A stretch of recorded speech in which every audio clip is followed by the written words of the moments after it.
జమ్మూ కాశ్మీర్ లో వేర్పాటువాద నేత మసరత్ ఆలం పై కేసు నమోదైంది. నిన్న హురియత్ కాన్ఫరెన్స్ నేత సయ్యద్ అలీ జిలానీ రాక సందర్భంగా శ్రీనగర్ లో నిర్వహించిన ర్యాలీలో పాకిస్తాన్ జెండాల్ని ప్రదర్శించారు.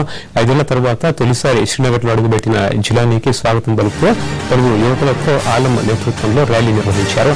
ఈ సందర్భంగా మసరత్ ఆలంతో పాటు ర్యాలీలో పలువురు పాకిస్తాన్ జెండాలను ప్రదర్శించారు. అంతటికాకుండా పాకిస్తాన్ కి అనుకూలంగా భారత్ వ్యతిరేకంగా నినాదాలు చేశారు. ఈ ర్యాలీలో యువకులు సిఆర్పీఎఫ్ సిబ్బందిపై రాళ్లు రుబ్బారు. పాక్ జెండాను ప్రదర్శించడమే కాక దేశ వ్యతిరేక నినాదాలు చేసినందుకు గాను మసరత్ ఆలం జిలానీతో పాటు పలువురిపై పోలీసులు అసాంఘిక కార్యకలాపాల నివారణ చట్టం కింద కేసు నమోదు చేశారు.